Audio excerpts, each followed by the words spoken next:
Hey, this is Devonta Arrington here at Veteran Home Realty, back with another video.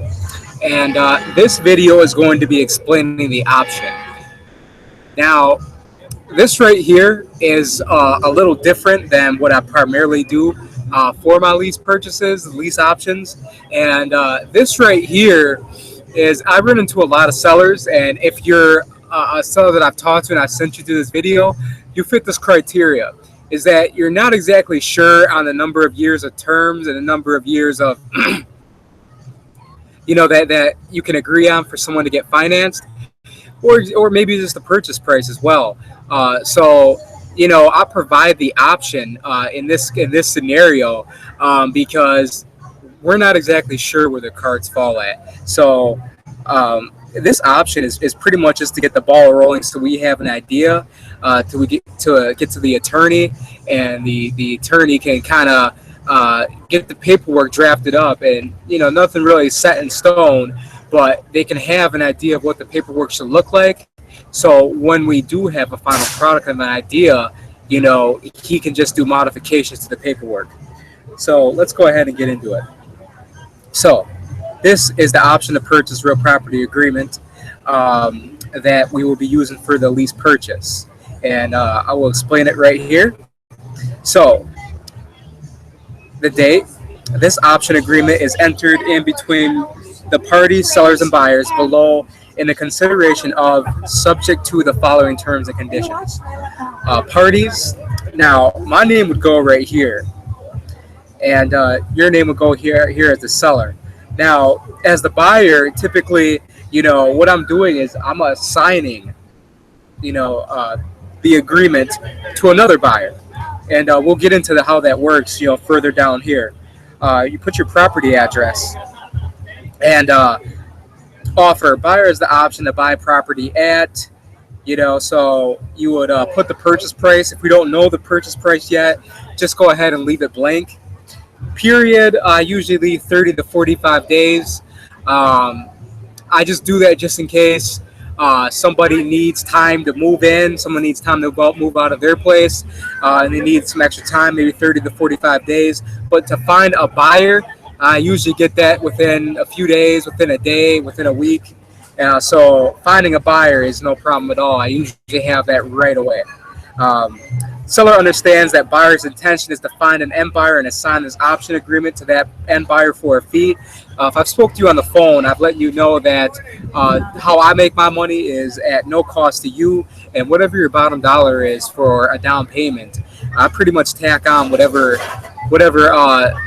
my buyer can tack on to what you have already set as what you want for your down payment. So if you want 10% of your purchase price, I find a buyer that's probably willing to pay 12 to 15%, and the 10% would go to you, and the 2 to 5% would go to me. So seller understands that buyer is acting as a principal in this transaction, is not working as a licensed broker representing anyone in the transaction. Now that's relatively clean cut right there. Is that all I'm doing is pretty much just acting as a principal. I'm not selling your house. I'm not tying you up. I'm not exclusively listing it. So there is no commission that needs to be paid to a broker or paid to another realty company. I am just dealing with you, the seller, the end buyer, and the attorney. Upon buyer's decision to exercise this option, both parties agreed to move forward with necessary standard purchase and sales agreement. Now, how I structure, my lease purchases, I know a lot of sellers are, not up to date on it yet, but I like to call them lease purchases. And why we use a purchase and sales agreement when it's come time to find a buyer is because with a lease option, and you're going to really like this right here, with a lease option, that someone can back out of the agreement. And when you have a purchase and sales agreement, it's set in stone. The buyer has to buy.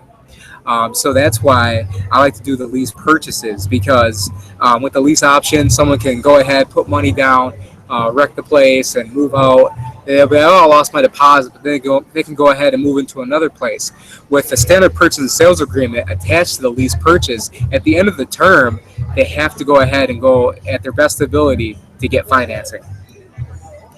So, seller may cancel this agreement at any time if they find their own buyer with the executed contract before the option is exercised. So, if you find a buyer to go ahead, if you find, doctor, lawyer, dentist, veteran, whatever the case is, and they fit your needs, they presented you terms and years and a down payment, monthly rent suitable to your needs, go ahead and sell it to them. This is not tying you up at all. This is pretty much just going ahead and getting an option for me to market it to my buyers. And if you find one before me, go ahead and sell. No harm, no foul. So, seller agrees to allow buyer to put sign in yard and advertise the property for sale. So here's the scenario with that. If you already have a sign in your front yard, I'm not going to ask you to take that down. If you don't, then I recommend that you do let me put a sign in. But again, if you have a sign and you have your own advertising in front of your house, I don't want to directly compete with you. I just want to make your job easier by allowing my marketing processes to benefit yours. And so if you're able to go ahead and find a buyer with a sign in the yard, go ahead and keep that up. So if buyer does not acquire an end buyer to assign this deal within X amount of days of acceptance of this option agreement, this agreement is null and void. So again, 30 to 45 days. It's very rare that I don't find someone within a day, a couple days, a week, and they're relatively motivated to move forward. I have more buyers than I do have sellers. So it's wide open for that. But just in case whatever happens, the deal doesn't go together, it'll be null and void. So all parties agree that property is being sold in as is condition unless noted otherwise. So pretty much we're going ahead and getting an agreement to buy, and there's no financing contingencies. There's no appraisal that needs to be done. There's no inspector that needs to come through and inspect. We are finding a buyer that's with the knowledge that it is going to be sold as is. So right here in seller's comments, this is for the attorney for when we do figure out all the terms of purchase price and agreements. So go ahead, if you have an idea for what you want for monthly rent, let's say you want $4,400 a month for monthly rent, go ahead, put $4,400 monthly rent. Say buyer will be responsible for repairs and maintenance. Down payment, if you're looking for 10%, put 10% down payment. And any other provisions that you can think of, go ahead and put it in these comments. Just so the attorney can go ahead and just take this whole entire agreement and draft up a new one and make modifications to it accordingly. So right here, I would put my name as buyer, sign it twice and put date. Seller, if you have a spouse, go ahead and put your name right here and put your spouse's name right there and then date it. And you can pretty much leave this blank. If you need to, go ahead and scan it and email it to me, veteranhomerealty.com, veteranhomerealty@yahoo.com, I should say. And, that's relatively the process. Pretty short and sweet. Any other comments you can think of, such as,